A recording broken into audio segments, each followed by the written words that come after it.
ایک حدیث ہے جو ہم مسلمانوں کو جاننا بہت ہی زیادہ ضروری ہے کہ اللہ کے رسول صلی اللہ علیہ وسلم فرماتے ہیں کہ میں جانتا ہوں ایک ایسی قوم کو جو میری ہی امت میں سے ہوگی اور قیامت والے دن اللہ کے سامنے حاضر ہوگی اور ان کی نیکیوں کی مثال پہاڑوں کی طرح ہوں گی، بہت ہی اونچی اونچی جیسے پہاڑ ہیں انہوں نے نیکیاں کی ہوں گی، لیکن اللہ تعالیٰ ان کی نیکیوں کے ساتھ کیا کرے گا؟ اللہ کے رسول فرماتے ہیں فَيَجْعَلُهَا اللَّهُ هَبَاءً مَنْثُورًا،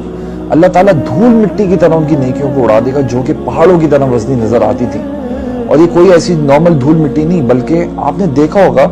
جب سورج کی کرنیں پڑتی ہیں تو اس میں چھوٹے چھوٹے آپ کو ذرات نظر آتے ہیں، تو اللہ تعالیٰ ان ذرات کی مثال کر دے گا ان کی نیکیوں کو۔ تو صحابہ نے جب یہ بات سنی تو انہوں نے آپ صلی اللہ علیہ وسلم سے سوال کیا، اے اللہ کے رسول ایسے کیا اعمال ہوں گے ان کے، کون ہوں گے وہ لوگ تاکہ ہمیں پتہ چلے ہم ان لوگوں میں سے نہ ہوں۔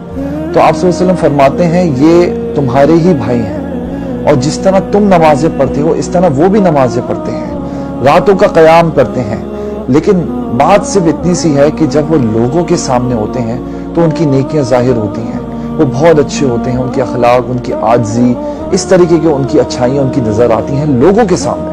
لیکن جیسے ہی وہ تنہائیوں میں چلے جاتے ہیں، لوگوں کی نظروں سے اوجھل ہو جاتے ہیں، جب ان کو یہ ڈر نہیں ہوتا کہ کوئی نہیں دیکھ رہا ان کو، تب اللہ کی جتنی بھی حرام کردہ چیزیں ہیں، جو کام اللہ تعالیٰ نے حرام کیے ہیں وہ ان میں پڑ جاتے ہیں، چاہے وہ چھوٹے کام ہو یا بڑے کام ہو، اور یہ وہی حرام کام ہوتے ہیں جو وہ لوگوں کے سامنے کرتے ہوئے ڈر رہے ہوتے ہیں کہ معاشرہ ان کو تانا نہ دے۔ تو یہ وہ لوگ ہیں جن کی نیکیوں کو اللہ تعالیٰ ہباء منصورہ دھول مٹی بنا دے گا۔ جو بات غور کرنے کی ہے نا وہ یہ ہے کہ لوگوں کے درمیان آپ کتنے نیک ہیں، لوگوں کے درمیان آپ کتنے اچھے کام کرتے ہیں، یہ اتنا میٹر نہیں کرتا۔ جو چیز تنہائی میں میٹر کرتی ہے، تنہائی میں کی ہوئی نیکی اور تنہائی میں کیا ہوا گناہ، یہ سب سے زیادہ امپورٹنٹ ہوتا ہے انسان کے لیے۔ اگر آپ تنہائی میں نیکی نہیں کر سکتے نا تو ایٹ لیسٹ گناہ بھی نہ کریں، کیونکہ تنہائی میں کیا ہوا گناہ لوگوں کے درمیان کی ہوئی نیکیوں کو بھی برباد کر دیتا ہے۔ جزاک اللہ خیر۔